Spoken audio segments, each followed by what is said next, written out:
고현권 목사입니다. 저는 2017년 4월 9일에 저희교회 첫 사역을 시작해서 현재 6년 반이 지났습니다. 하나님의 은혜 가운데 이렇게 사역하고 있는 것이 얼마나 큰 복인지 모르겠습니다. 다시 한 번 더 하나님 앞에 감사를 드립니다. 고 목사님은 언제부터 목사님 되시겠다 이렇게 하시고 그 다음에 홀리는데 언제 어떻게 받으셨나요? 사실은 믿는 집안은 아닙니다. 그러나 나중에 알게 된 사실은 평양에 처음 복음이 들어갔던 바로 거기 초기 초대교회 성도들의 그 혈통을 가지고 있다는 것을 알게 되었습니다. 저희 아버지께서 어릴 때부터 평양에서 신앙생활을 하시고 주일학교, 중고등부를 거치셨지만은 성년이 되면서 신앙생활을 떠나셨거든요. 그것을 나중에 알게 되었습니다. 그래서 우리 자녀들만큼은 교회를 보내야겠다는 그 열심으로 부모님은 아버지는 신앙생활을 안 하셨지만 우리 자녀들은 그래서 신앙생활을 할 수 있게 되었고 또 그런 어떤 신앙생활의 흐름 속에서 자연스럽게 우리 주님을 만나게 되고 주님께서 저희들의 마음을 준비시켜 주셨다가 대학교 1학년 때 고난주간을 통해서 정말 그 십자가의 은혜를 다시 한 번 더 감격하는 정말 눈물과 감격 속에 한 달을 보내게 하신 후에 주님께서 목회자로 부르시는 것을 그렇게 결국에는 느끼게 됐고 물론 한 6년간 참 많은 갈등의 시간이 있었습니다. 저는 역사학자로서 꿈을 가지고 그렇게 대학에서 전공을 택했기 때문에 그것을 포기할 수 없는 그런 마음이 있었는데 결국에는 하나님께서 하나씩 둘씩 설득하게 해주셔서 제 마음을 완전히 굴복시켜주셔서 결국에는 대학을 졸업한 뒤에 신학교로 입학하면서 저희의 목회 여정이 시작되었습니다. 그러면 오히려 그 백그라운드가 신앙을 가지고 있다가 또 이렇게 신앙이 잠시 멈췄던 가정에 대한 이해가 더 많으실 수가 있겠군요. 그런 가정에서 했었으니까. 그럼요. 저 같은 경우에는 어떤 의미에서는 결과적으로는 중간에 예수를 믿은 그러한 형태이기 때문에 특별히 예수를 믿지 않는 그런 가정에서 신앙생활하고 있는 분들에 대한 어떤 이해가 더 크고요. 어떻게 하면 이분들이 말씀의 은혜 가운데 더 영적으로 성장할 수 있을까? 사실 저 같은 경우에 중간에 예수를 믿었지만은 하나님께서 특별히 너무나 좋은 어떤 말씀의 사역자들을 통해서 말씀의 훈련으로 사실은 믿음이 탁 반석에 선 케이스이기 때문에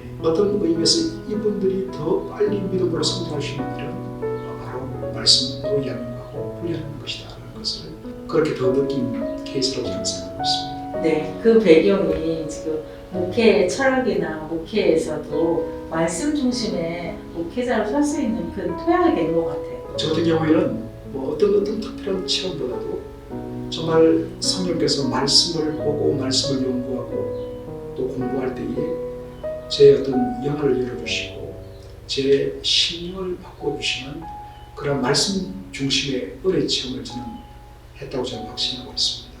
그러다 보니까 이것이 제 목회 현장에서도 그대로 녹아지고 있고 지금까지 계속 말씀 중심의 사역을 할 수 있는 원동력이 되는 되었다고 봅니다. 목사님의 목회 비전은 무엇이고 목회 비전을 담은 성경 말씀이나 마음에 새기시는 말씀이 있으신가요? 저도 신학교 졸업한 때에 서울상하교회에 교육자로 부임을 해서 직접적으로 제자 훈련을 하지는 않았습니다만 옥하나 목사님부터 제자 목회 훈련 철학에 대해서 깊이 도전을 받았습니다. 그래서 그 이후로 제가 유학 오고 또 이민교회에서 섬기면서 한결같이 그 제자 훈련 목회 철학을 가슴에 품고 있었고 그리고 저희 교회에 온 지 지금 이제 7년이 다 돼가는데 저희 교회는 굉장히 연로하신 분들 중심의 교회입니다만은 이분들도 얼마든지 그리스도 예수의 제자로서 훈련받고 또 살아야 된다라는 생각으로 도전을 했고 그래서 작년 2023년 한 해 동안 제자 훈련으로 정말 놀라운 저희 교회 성도 수가 약 130명 정도 지금 출석하고 있는데 24분이 제자 훈련을 수료하는 놀라운 열매를 거두었고 앞으로도 정말 숫자와 관계없이 성도 한 사람 한 사람을 그리스도 예수의 제자로 그렇게 훈련시키고 성장시키는 것, 이것이 저의 한결같은 목회 철학이라고 할 수 있습니다. 에베소 4장 13절입니다. 우리가 다 하나님의 아들을 믿는 것과 아는 일에 하나 되어 온전한 사람을 이루어 그리스도의 장성한 분량이 충만한 데까지 이르리니. 그리스도의 제자로서 한 분 한 분들을 그렇게 훈련시키고 세워가는 것, 이것이 저의 소망입니다.